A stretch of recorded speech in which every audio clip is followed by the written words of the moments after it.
Getting hit multiple times coming out of that bike section. More drivers coming to blows.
Well, hello and good evening, everybody. Welcome back here to Slow Motion Broadcasting, and welcome back to the Sim Racers Group F4 Championship. This is round number 7 of this season, coming to you tonight from Suzuka. My name is Ron Maunz. Alongside me in the commentary booth is Tom O'Gorman. Joshua Wilkie is our producer for tonight's broadcast. Well, Tom, as we enter the second half of this campaign here in Season 2 of 2026, we head off to a stunner of a track, Suzuka Circuit. It's one that I love. It's one that many people love. You're really hard-pressed to find people who absolutely despise this track, and even more hard-pressed to find the reasons why. This track is known for producing amazing racing. Doesn't matter what kind of car you're running around here. Could be a sports car, could be a Formula car, and I think go-karts could probably run here as well, which is quite a fitting segue to talk about these F4 cars, very go-kart-esque, so I guess that's just a match made in heaven. I think we're in for a real treat here. You're so right, Ron. This is there's a good reason this track ends up on many of the lists when the drivers in Formula One list out their favorite racetracks on the calendar. Suzuka's always named in there. And you're right, it's such a good variety of corners with also having great racing. Sometimes one track or another presents one or the other, but not always both. And here at Suzuka, we have such great racing opportunities, such great passing opportunities, great ways to defend. There's all types of space on this racetrack, especially in these slightly slower, more entry-level Formula cars. It's going to be so much fun.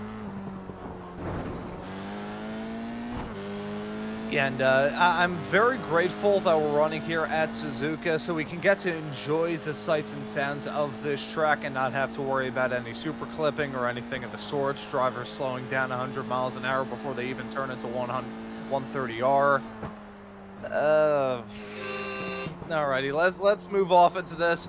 Riding on board with Rudy Samudio, heading his way up through turn number 1 and 2. Got a fantastic view of this track. And these F4 cars a little bit slower here than some of the other cars that race around here on SMB, and we'll be able to see some action here at Suzuka in the, of course, very near future, of course, with this race, as well as in about 2 weeks' time when the Grand Prix Tour runs out their current season here at Suzuka Circuit for the final race of theirs. It will be broadcasted here on Slow Motion Broadcasting. But you know, already this season, Tom, we've had lots of different storylines develop, some good storylines as well, especially when it comes to that championship fight. Probably high time that we take a look at those championship points and figure out exactly where these drivers are placed, with one half of the season already in their rearview mirror and the extra half right in front of the halo.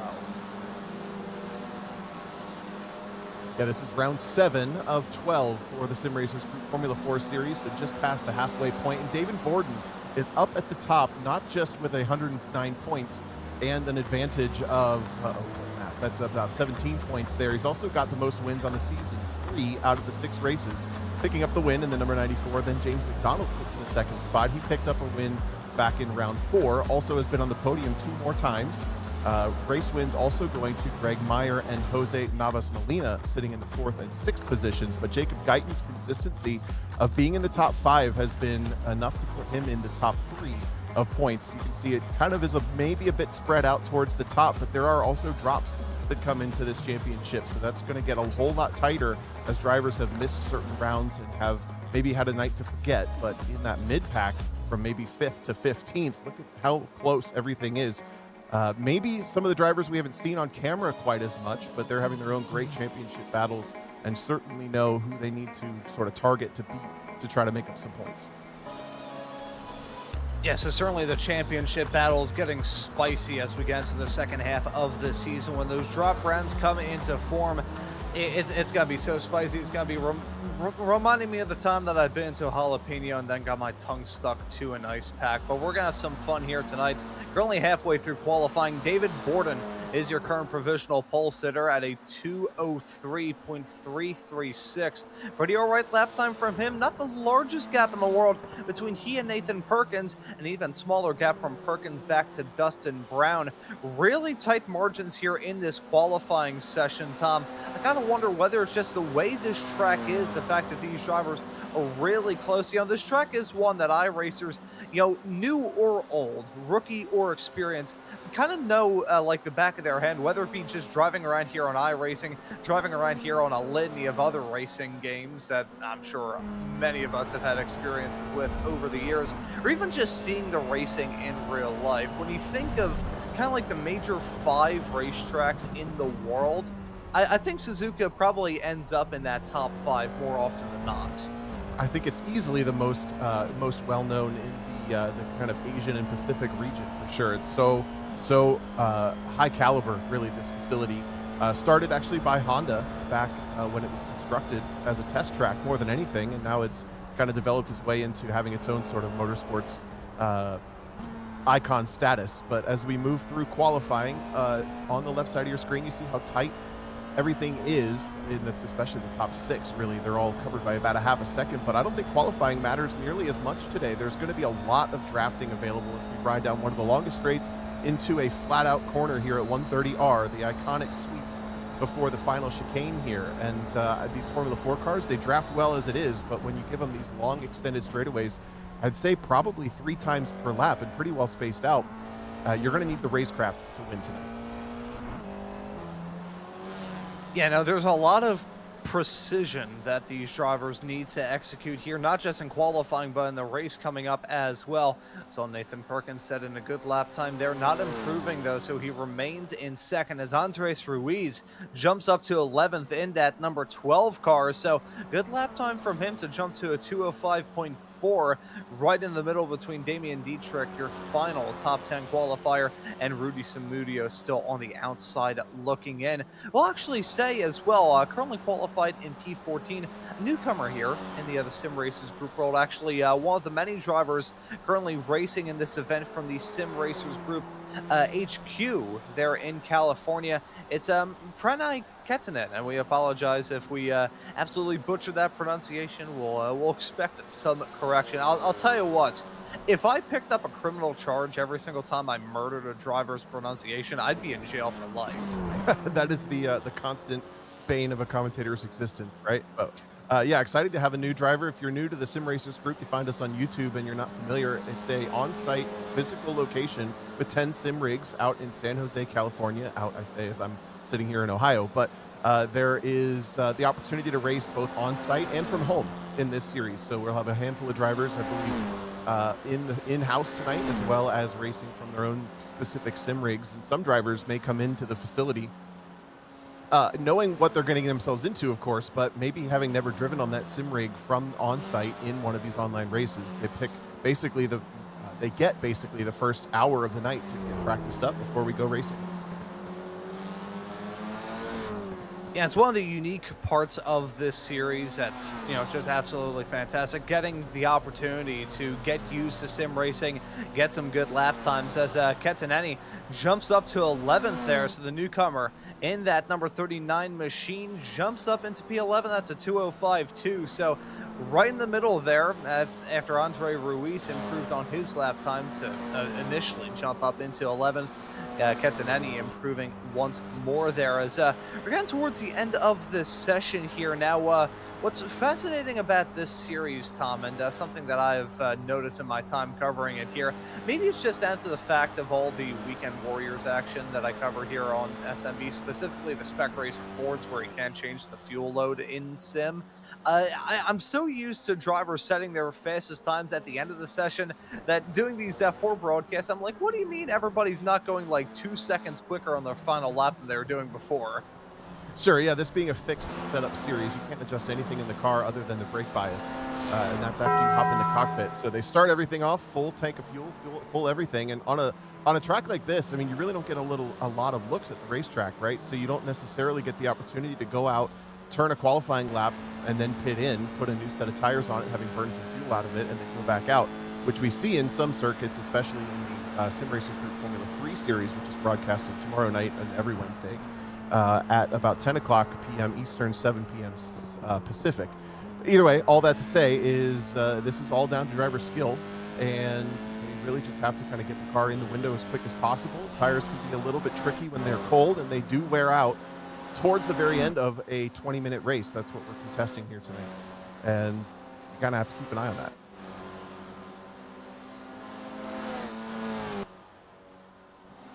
Yeah, certainly keeping tabs on that, as there you can see upcoming dates and times here on SMB. Never miss out on any of the racing action by hitting that subscribe button and the notification bell. Every single time I do that plug, and this is fresh coming from me with my YouTube background, it always feels very, very cheap. But there we go.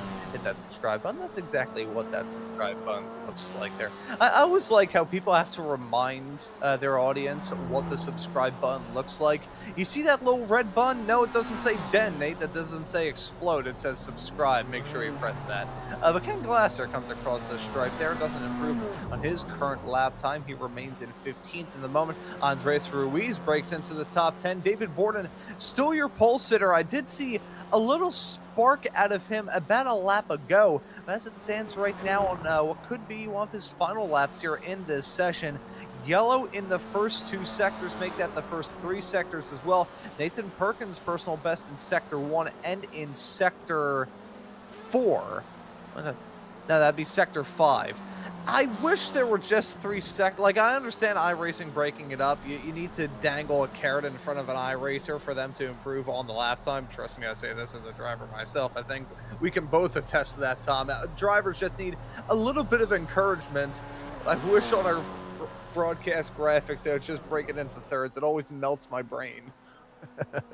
Yeah, down there at the bottom, the yellow meaning they've completed the sector, green meaning it's the fastest they've turned of any of their sectors, and purple, if you see it, this late stage of the session would mean fastest of anybody in that sector.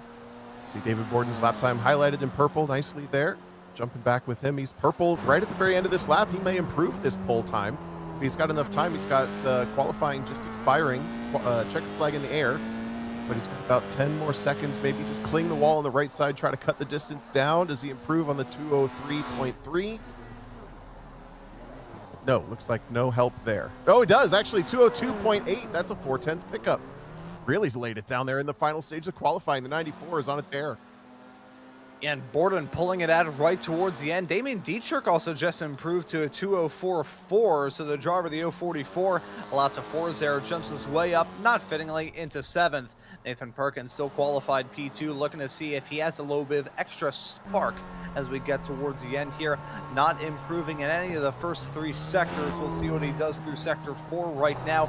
Still continuing to flatline in the pace department, so unless he can pull something major out as he heads his way off through Spoon Curve, about to head his way onto that back straightaway for the final time, this could be David Borden's pole for the taking. Now, throughout this season already, we have seen a litany of different drivers grab the pole position. However, David Borden has grabbed 3 to this point. Let's try and get his 4th here tonight as Perkins licks the stamp and sends it off into 130R. He actually set his personal best off through Sector 5. Let's see if he'll be able to pull it out to Sector 6. A little lock up there as he heads his way into Casio Triangle. Just barely kisses those apexes. A little crackle down run over the curb as he heads his way towards that start-finish line. Will it be the pole for Nathan Perkins as he heads his way across the stripe? It will not. Perkins remains in 2nd, and David Borden going to grab his 4th pole of the year. Compelling stuff already in qualifying. Now we'll move over to a quick 2-minute gridding process, or whenever all the cars get on the grid is when the lights will come up. For a 20-minute heat race, feature race, damage is off, which allows the drivers to continue getting experience, resume the race, kind of have their fun for the night. But the 20 minutes, if you have an accident, your race is basically over as far as the results and those championship points are concerned. And still waiting for the drivers to pull off the track here. Nathan Perkins just getting a little bit of extra seat time before the iRacing gods abduct him into the iRacing branded UFO. That would be great for next season. Again, iRacing branded UFO. I know they're going to bring out the other Tykes cars for April 1st last year. I think they need to bring that out. That would be absolutely fantastic, along with the actual full laser scan of and full art update for NJMP. That would be a wonderful combination. Driving a UFO around New Jersey. What a dream. See, it's thoughts like this that kept me separated from the rest of the kids at school. Just need to make that clear. But yeah, about to click off into this race, Tom. We know it's going to be a fun one. 20 minutes here in the Sim Racers Group Series. It goes by in the blink of an eye, and based off the past couple of races that we have had here in Japan, Fuji 2 weeks ago, Motegi 2 weeks before that, and even Okayama for the season opener, we've had some good races through in this campaign. Even the races down there in Australia have been fun, so that bodes well for Oran Park in 1 week's time. But let's get rocking and rolling here for the race by taking a look at your starting grid. It's going to be David Borden grabbing the pole position for the 4th time here this season. Nathan Perkins set to join him on the front row. Dustin Brown will start this race in 3rd. Next to him will be Jason Trantham. Jacob Guyton will be in 5th. Next to Bob Eggert at 6th. Damian Dietrich will be in 7th. Ryan Shia is in 8th. Greg Meyer in 9th, with Andres Ruiz completing your top 10. Sarah Vase will be starting this race in 11th, next to Pranay Katanani. And then right behind them, row number 7, will be Rudy Samudio next to Tyler Hagan. Ken Glasser and Cy Nathan will complete your 16-car starting grid here for this race. Just waiting for a few more drivers to line up, that being the newcomer of Kanani. Rudy Samudio just lined up on the grid. And and then we'll get a start here in just a few moments' time. And that downhill run, that downhill scramble, heading off into turn 1 and 2 here, it is going to be a mad dash and a critical dash as well. These drivers looking to start off the second half of the season in the best way they can imagine. Don't want to start off the second half of this campaign with a crash on lap 1. Everybody wants to make it through, survive Suzuka, and try and taste some of that champagne in victory lane. Still waiting for one more car to line up on that grid. You can see that empty grid space farther in the back. Full throughout the field. David Borden, Nathan Perkins, your front row here. That's going to be an interesting run. And keep an eye on Dustin Brown, your third place starter. He has been so competitive throughout this season. The newcomer finally getting his sea legs underneath him. I think he is overdue for a victory. Let's see if he can get it here starting this race from third. Everybody lined up on that starting grid. The green flag soon to fly here at Suzuka for round number 7 of the Sim Racers Group F4 Championship. The green flag flies, the drivers are on their way and we're racing here in Japan. Fantastic start from David Borden, gonna lead him off smoothly into turn number 1. Nathan Perkins slots in second, Dustin Brown in third. Side-by-side racing going on a little bit farther behind, though. Greg Meyer in the Taco Bell machine looking to ring the bell and jump his way up a couple of spots as they head their way off through the S's for the first time. First 2 rows got away nice and clean, but Bob Eggert in the blue machine in 5th got a great start to pick up 1 spot over Jacob Guyton, their 3rd place contender for the championship. The track changes directions 9 times before we get a significant straightaway. We're already through the first 7 corners, now up through the Dunlop curve, and this is the first time in the lap where the draft is really going to start to take effect. It looks like Dustin Brown has a good toe, but that's a terrible passing opportunity. Actually washes a bit wide into turn number 9. Yeah, off through the Degner curves at the bottom end of the circuit. Turns that some drivers love, others absolutely hate. I can't say I love the turns if I'm being completely honest, and some drivers certainly hate it whenever they skid wide. Good start for your top 2 as they're looking to pull away. Meanwhile, behind Dustin Brown, it's a bit of a train of cars going on right now. You got Brown, Trantham, Eggert, Chia, everybody else running in a neat little pack. Really no breakaway in that, with the exception of a 1-second margin between Greg Meyer and Damian Dietrich is currently going side by side there. That's Greg Meyer currently squabbling up with Jacob Guyton. That's for 7th right now. They were side by side for the entry of Spoon Curve. Ryan Chia was able to pick up the spot in the red, white, and black.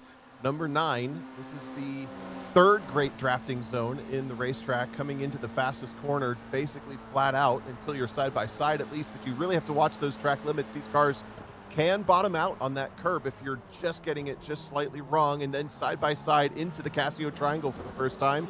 David Borden leading Nathan Perkins, leading Dustin Brown, and that was Greg Meyer, I think, trying to have a little bit of a look coming out of that corner. Goes to the outside, the long way around down the front straightaway in the Taco Bell car.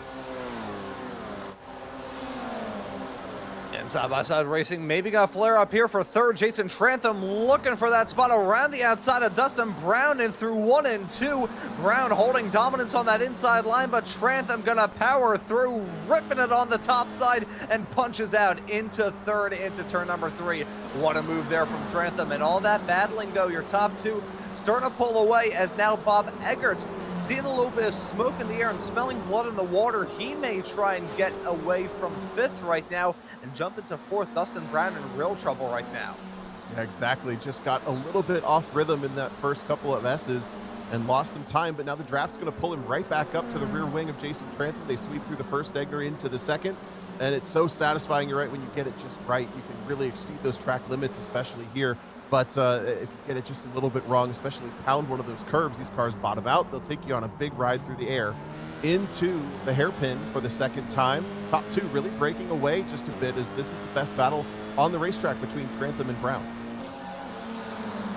And you know, on the subject of those curbs, it's been a while since we saw a Formula 4 car here on Slow Motion Broadcasting pull off any sort of Tony Hawk Pro Skater 2 maneuvers. I want that streak to continue. I don't want to see an F4 car strike the moon. I've seen that too many times. Did you know that the bridge heading out of turn number 10 at Road Atlanta is actually solid on iRacing? I did know that, actually. Yeah, Josh and I learned that lesson the hard way on an F4 broadcast many, many moons ago. Side-by-side racing going on right now for 11th. This is Andres Ruiz and the newcomer of Kenaneni side-by-side into 130R. One of these drivers is going to have to back out of it. Neither of them do. Kenaneni trying to pull off a pass in the grass. He gets the move done, but also picks up a slowdown, so he's now going to have to yield, and he actually got that done without losing out on any time, as Andres Ruiz had a terrible exit and nearly got overtaken by Tyler Hagan. There's also a little bit of battling right up in front involving Damian Dietrich and Sarah Vase. Jump back a little bit farther up the road. Bob Eggert now seeing the chance to jump in front of Dustin Brown, gets it done into one. This is a heck of a battle, all for third position. Jason Trantham just ahead has it, and the other 5 cars in the frame won it. This is Greg Meyer coming through on Ryan Chia, having slipped back a couple of positions. In that number 9, we saw that car making passes on the first lap, but maybe doesn't quite have the pace, or is just cycled to the back based on the duels and the draft. Another look at Ketaneni getting a run down the inside into turn, into 130R, but then it's just going to turn in, float the car a little bit too early and exceed the track limits there. On the sim, it'll pop up on your screen. You have to slow down this amount of time, and it just ticks down until you do it. It's kind of a bit of a tease. As we take a look at the replay here of Bob Eggert getting this move done on Dustin Brown, pretty textbook stuff, hanging down into 1, and Dustin Brown deciding not to play ball in that battle. You just want to back out. You don't want to go side-by-side off into turn number 1 and 2. You don't need to be a rocket scientist to know that. See, what's interesting, seeing that slowdown there from Ketaneni and him being able to serve it without even losing out on a lot of time for that matter, I think the slowdowns can either, ping pong back and forth between not being punishing enough and being way too punishing. You go off the track ever so slightly and pick up a 3-second slowdown and you're done for. Or you go off the track like that. I mean, got the spot and was able to slow it down without even breaking a sweat hang off into the Casio Triangle. It's also like what I say about like fines. Whenever somebody says that if you commit a crime, you have to pay a fine, that just means that it's legal with a cost. It's very true, although typically a little bit more of a fine than you'd want to pay here in iRacing as far as time is concerned. But you're right, it also depends on the lap. If you don't have a clean sector put in that on the very first lap, it's going to punish you way more. The battle heating up big time as we come into the second quarter of this race, and we're nearly 3 wide down into turn 1, but Bob Eggert trying to hold the outside around Jason Trantham. That's really difficult to do, but it tends to give you a little bit better run coming into turns 3, 4, 5, and 6 here. Dustin Brown, we were on board taking a good look at the options there, and he still has pressure from Jacob Guyton and Greg Meyer. In a big train like this, it can be difficult to make moves. You end up sort of waiting for your turn to kind of cycle towards the front, especially on a drafting racetrack like this. So far, though, Trantham really has it unlocked. No one's been able to make a move on him for 2 laps now. Oh, that was really close to the grass limit there. I thought that was going to end in catastrophe. Meyer, though, keeps it on the road. Still stuck behind Jacob Guyton. However, Guyton may be seeing some smoke in the air there. That was Dustin Brown trying to get a move done on Bob Eggert, heading off through the Degners, and he's going to get the opportunity to pounce, heading into the hairpin, close to making contact there. Actually touched him ever so slightly. Thankfully, no damage here in the series. They're 3 wide, heading out of the hairpin. It's one of these drivers who's going to have to back out of it. Guyton's the first to say, nope, no, thank you. Now, Meyer and Brown going to duke it out, heading into the spoon curve. Meyer pulls ahead as they head their way into the braking zone. He's going to kiss that apex first. Brilliant racing from those drivers. Small little kisses of cars as they headed their way through the mid-sector. But they're all running out there on the racetrack. They're still running in a straight line. And now we have more friends involved in this battle. Look at Ryan Chia, Damian Dietrich, and Sarah Vase at the tail end of this fight now as side-by-side Dustin Brown, Greg Meyer, all in a 130R. Brown on the inside line. He's going to punch his way back up into 5th now. Jacob Guyton looking to get the move done here on Meyer side-by-side into the Casio Triangle. They touch there. That's Ryan Chia, who we ride on board with now in the number 9 machine. He's getting involved in this battle. He closed up that gap in the blink of an eye. He gets it done. He's going to jump his way up into 7th as David Borden with the slowdown penalty at the front of the field. Still yet to get that fully served. He's lost down the race lead to Nathan Perkins.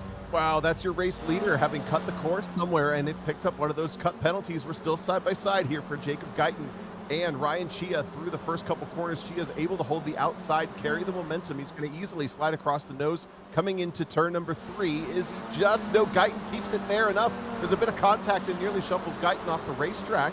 Damian Dietrich and Saurav Vase are now adding a whole bunch of extra pressure. We've seen so far Guyton is kind of the adult in the room. He's lifting earlier and kind of not challenging people. That's the sort of finishes that's gotten him into the top 3 of the championship, but he really pushed the limit there coming into 3 and 4. Yeah, we think back to one of the earlier races here this season at Motegi, where Jacob Guyton had a real good shot to get a fantastic result out of that race, but unfortunately a couple of falling anvils came down, ended up losing out on what could have been a race win. I think if there's anybody that's feeling a little bit nervous here in this race, it could be him. As we take a look back on this here between Nathan Perkins and David Borden. Borden gets abducted by a UFO there. That was not the moment, though, that he picked up the slowdown penalty, unless the iRacing gods were frowning down upon the grays that picked him up. I think it may have been a little bit later on in that lap, potentially, as they headed their way off through the 130R section. However, it's not done yet, as Nathan Perkins just now side by side here. Borden punching back into 130R, and he's going to reclaim that race lead. Nathan Perkins has been doing a great job to stay just in touch. He's right within that drafting distance. Every time I looked up in the upper left, he had a number next to his name that was yellow, which means it's under a second. But this battle back for 4th position, or excuse me, 5th, maybe even 6th. The huge lunge up the inside for Damian Dietrich is going to shove Jacob Guyton off the racetrack. Greg Meyer gets the run around the outside and picks up 2 spots. Chia settles back into 7th spot. Guyton, I think, is going to be okay there with that one. No, he did pick up a cup penalty. Insult to injury there for the driver of the number 64. He's going to basically have to slow down enough to reintroduce the opportunity for Damian Dietrich and Saurav Vase to get through.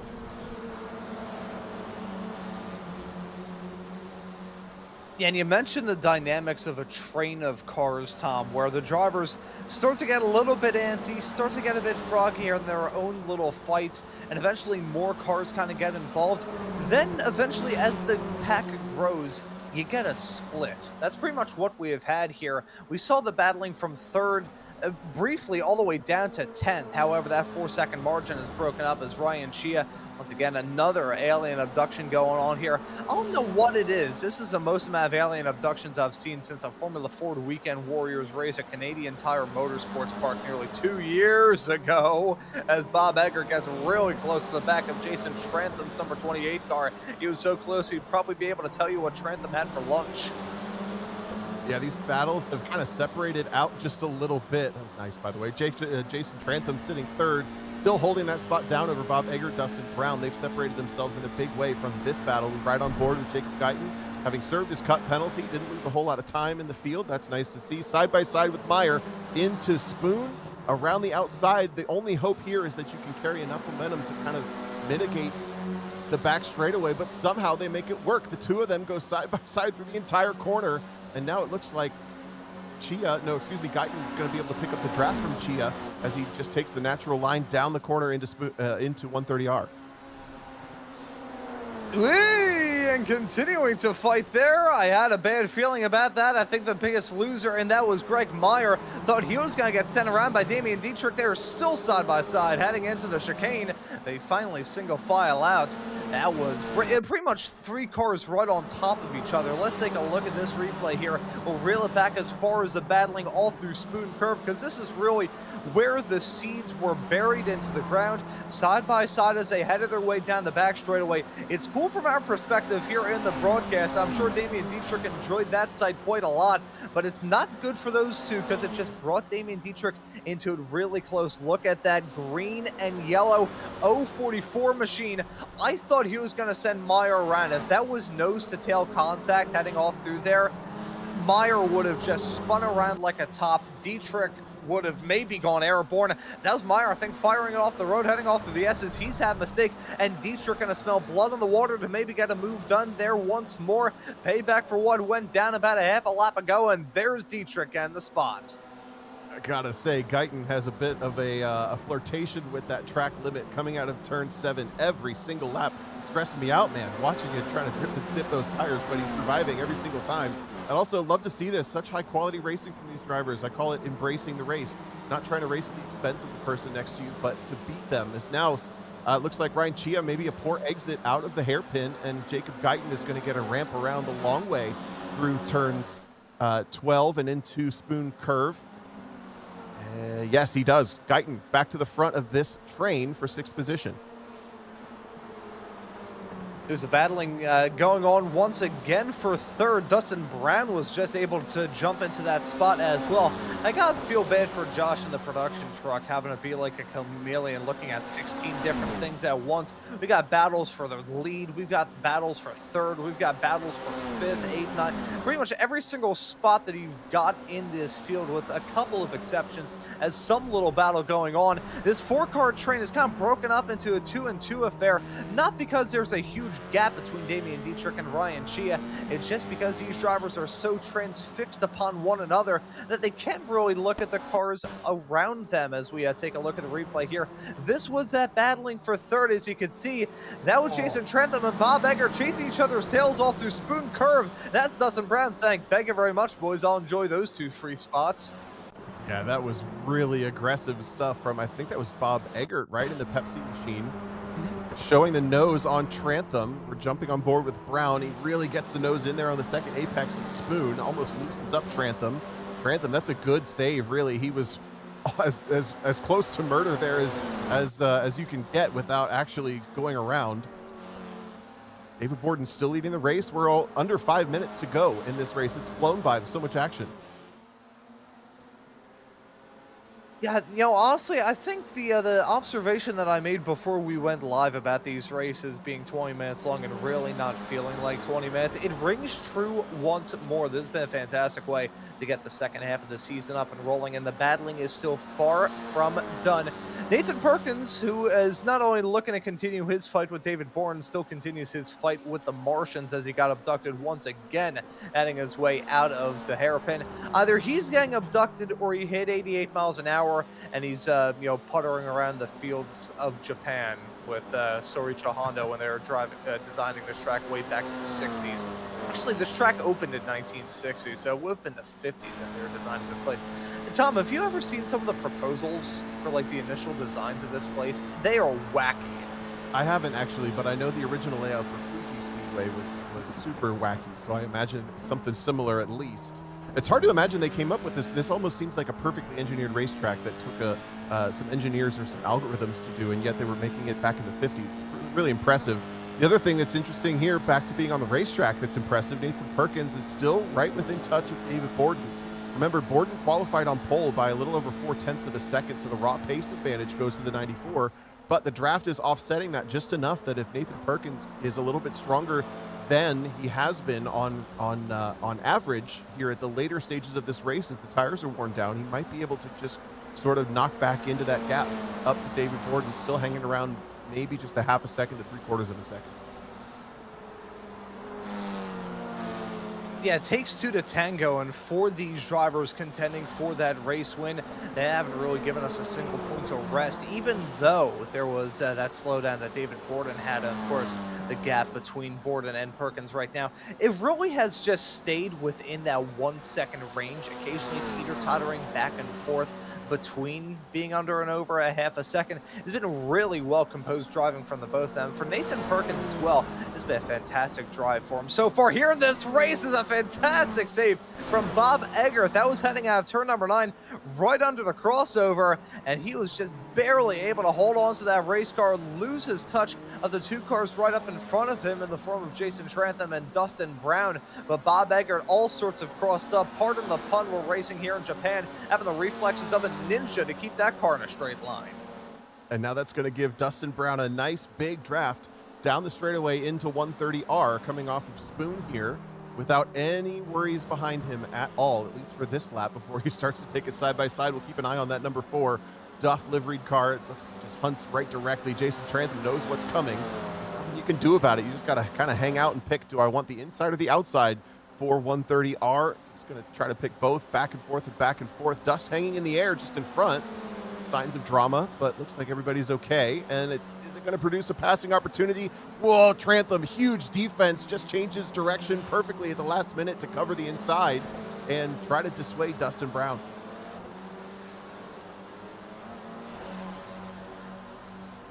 Yeah, so now with those two broken up into their own little fight, I think they're just going to see this as an opportunity to bring the heat, as I believe we are, in fact, on the last lap. So one more lap of racing action here at Suzuka, and that's the reason why Nathan Perkins has brought the temperature up a little bit on the burner in the fight between himself and David Borden. There you can see it right there.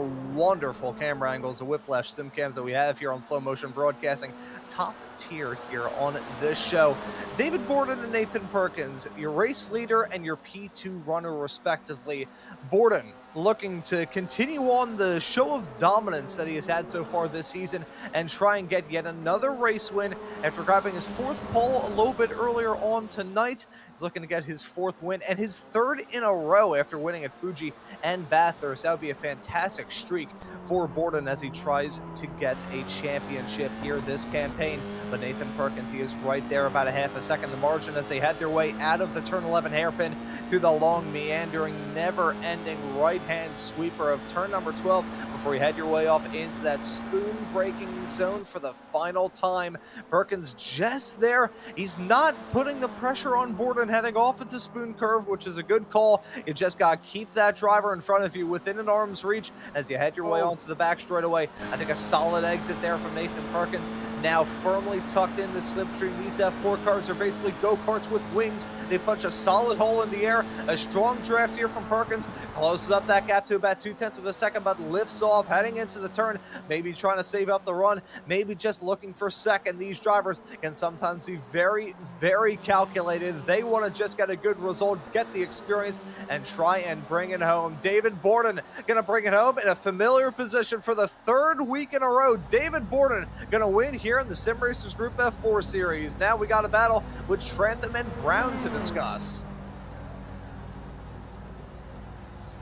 Oh, across the start-finish line, a photo finish between the two, 900ths of a second. Jason Trantham holds the position for the majority of the race, and he was just the wall that wouldn't be knocked down. So many drivers tried, but that's a great and well-earned third-place podium. Dustin Brown coming home fourth, Bob Eggert fifth, then the gap back to Guyton, who managed to stay at the front of the train for sixth after so many different attacks. So many different drivers held that spot. Ryan Chia seventh, Saurabh Vase all the way up to eighth over Damian Dietrich. And Greg Meyer with some issues in the later stages of that race as we focused on the front battle. He slipped from battling for sixth all the way back to 11th. There, Rudy Samudio just crossing the start-finish line in 12th. And this is what happened with Greg Meyer, a lock-up into the final corner.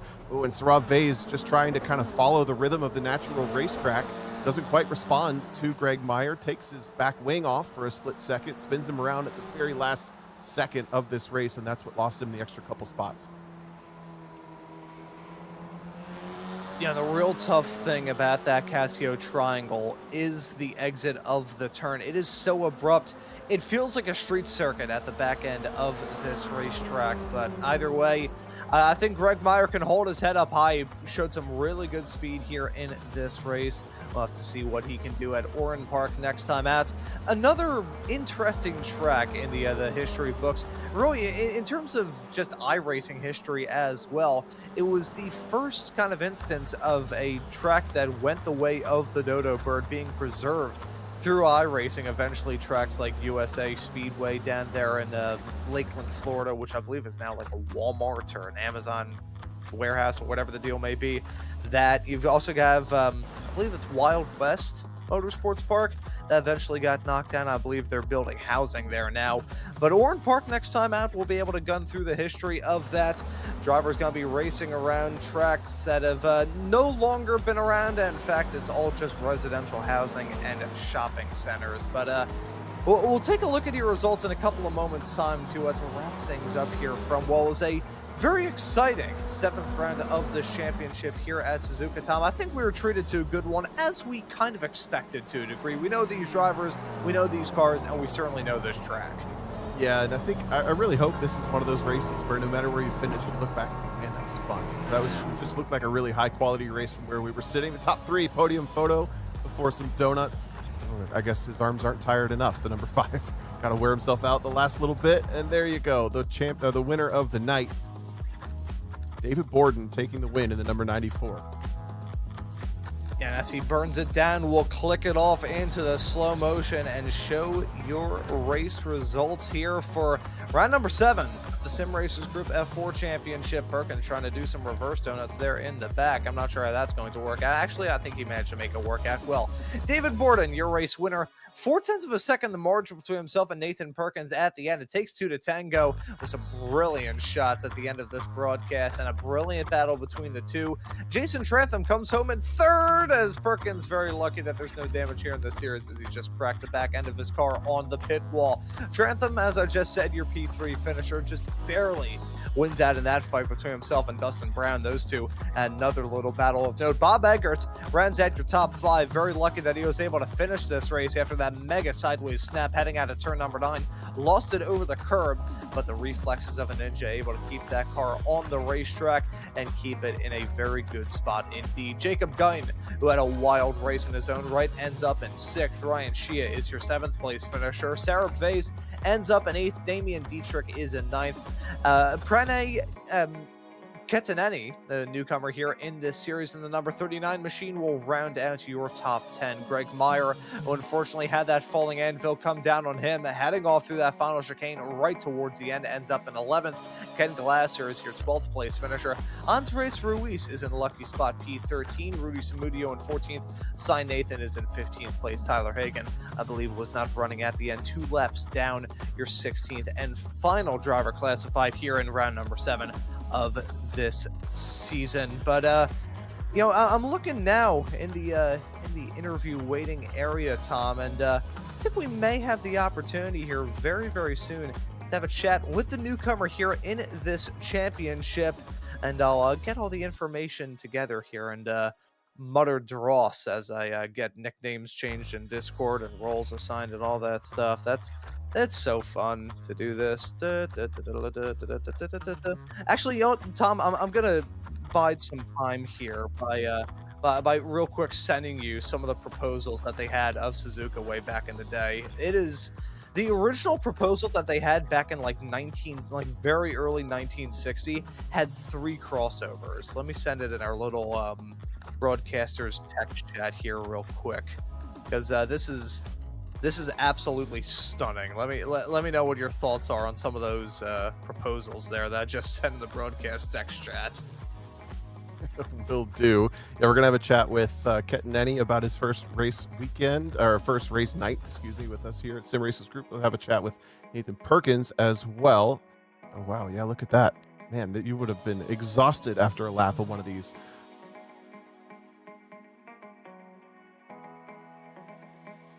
I can't even imagine the lap guide there. It's like, and now heading off through turn number 65. That's... Ron, it's actually a combination of this week and next week. It's kind of like if Oran Park was Suzuka, or the other way around. Look at it. It's kind of exactly what we're going to see next week, with the tighter, busier racetrack that switches back so many times, crosses over itself. Kind of the polar opposite of Suzuka. I guess it could have been both. I'll have to show you some of the karting layouts they have of Oran Park. Have you seen the short course layouts of Oran? Yes. Those are absolutely beloved. Try driving one of those around in a Lotus 79. That's basically the iRacing equivalent of a bull in a china closet. It is absolutely brutal. But Tom, I'll pass the mic off to you to have a chat and ask who you would like to have a chat with first. Yeah, let's start with Pranay Ketaneni.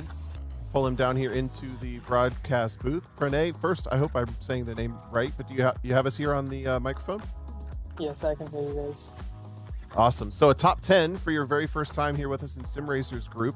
Tell us a little bit about your on-track experience for the night, starting back a little further in the field and working your way up a couple positions. It looked like fun. Yep, so I started 12th, and the first lap was all about keeping it together on the track. It was pretty fun. Glad nobody had any incidents up front. Didn't really get tangled. Kept it together. I believe, I don't remember which lap, but a few of the drivers went off, got some places up. Had a nice little battle with Damien. That was pretty fun. But yeah, it's pretty good for the first race. I'm happy about it. Yeah, that's very cool. Up 2 spots total in the 20-minute race. And tell us a little bit about your background. You know, new for the night, but obviously performing at a pretty high level right out of the gate in this group. What's your sim racing background? What's your racing background? And how'd you find the sim racers group? Yeah, so I started with racing back when I was a teenager, karting, and then I did Formula Student in my undergrad. That's what got me into racing. And then when I moved to San Jose, I was looking for a sim rig, I guess, and then found sim SRG in December, and then stuck with these guys for rookies, and now in Formula 4. Yeah, that's awesome. I can hear in the background some laughing and some carrying on after the race.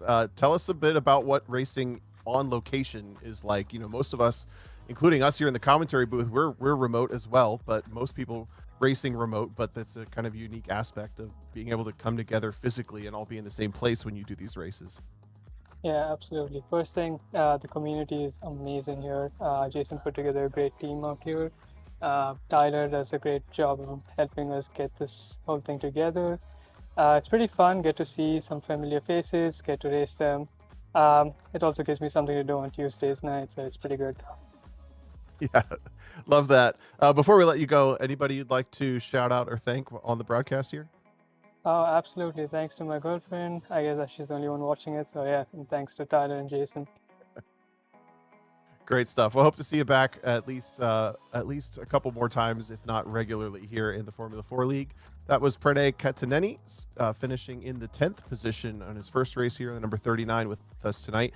Now let's move on and talk to Dustin Brown next. Dustin was in a great battle for the podium spot all throughout the race. Dustin, you got us here? I got you. What's going on, guys? How's it going? Awesome. Yeah, we had a lot of fun watching you tonight. Tell us about the race from your perspective, starting third, ending up fourth after being in the scrum basically for 20 minutes straight.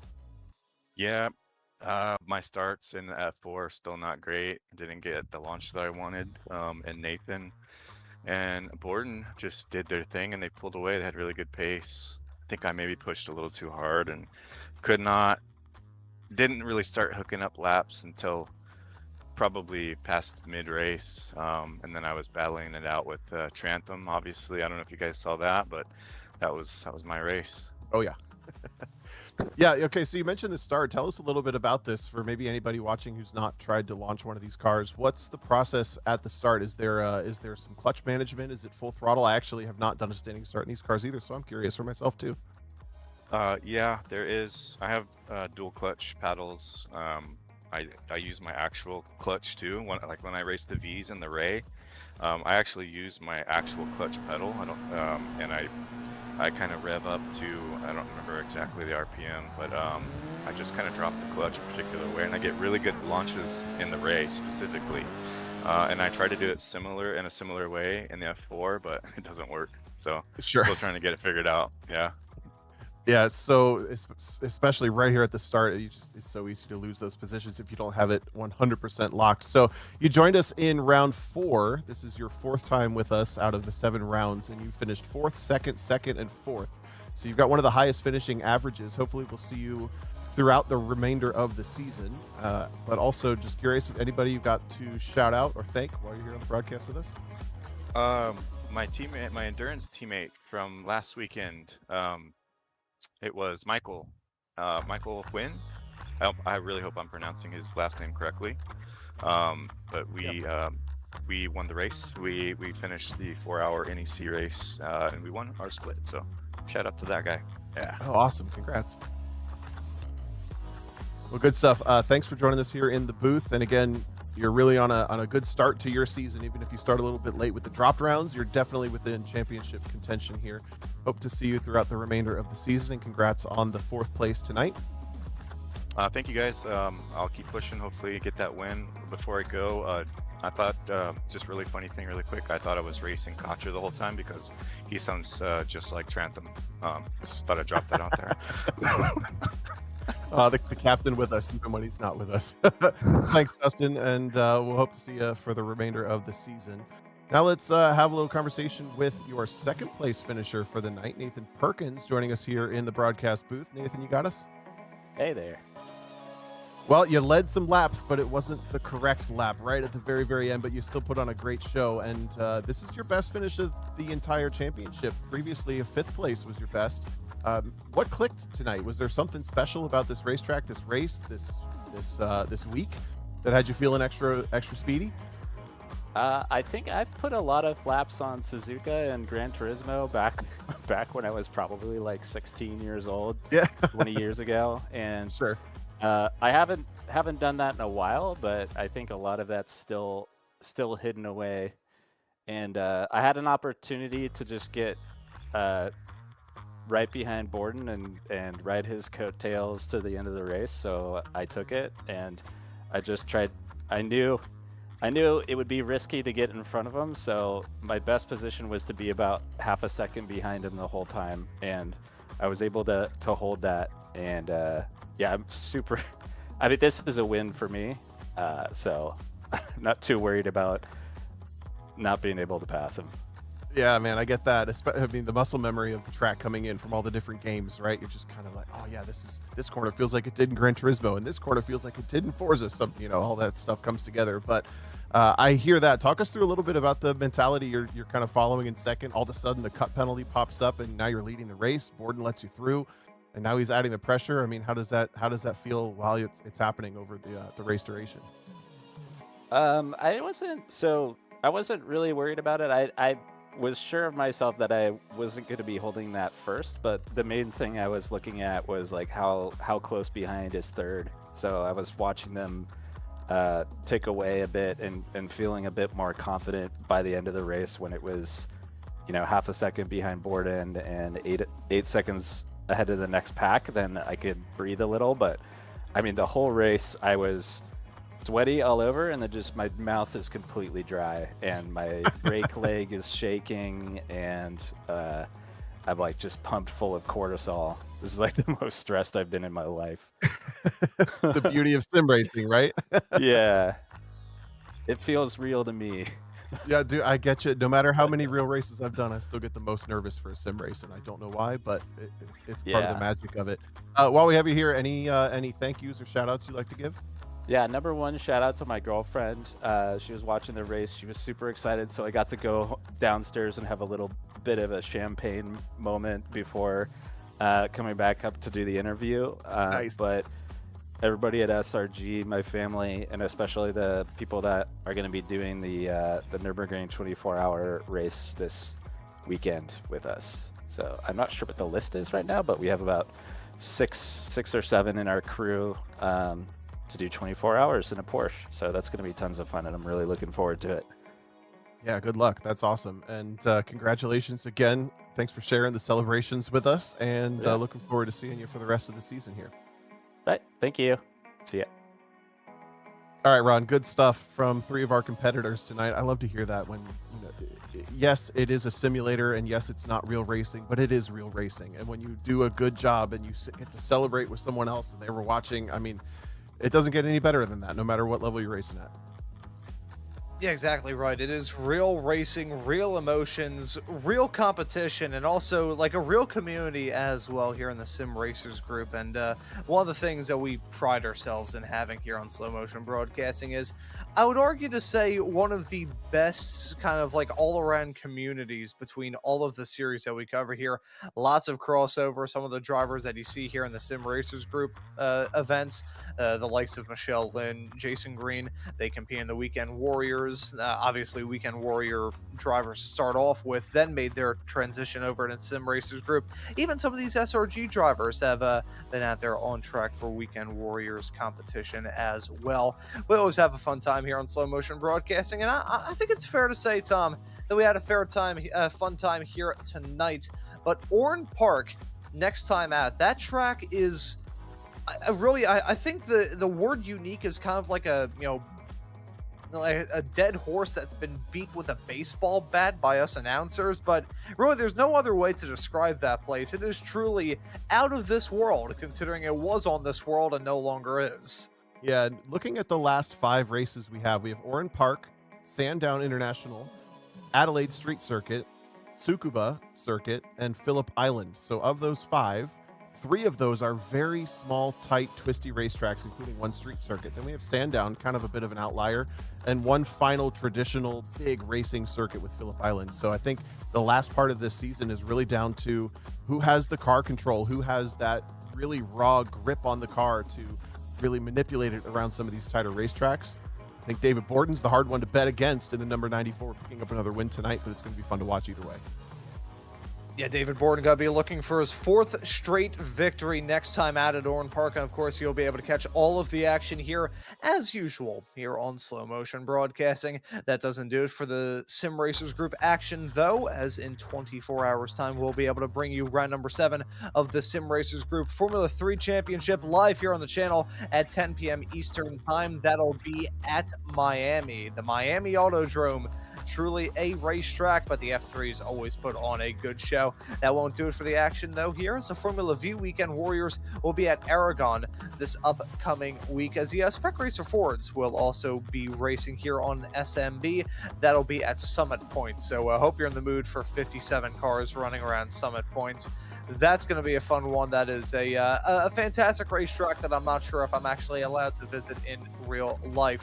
Portimao will be the host of the Grand Prix Tour when the Porsche Cup cars run here on SMB this upcoming Monday. That won't do it for the Grand Prix Tour action either, as I mentioned a bit earlier on in the show, Suzuka will play host of the season finale on May 18th.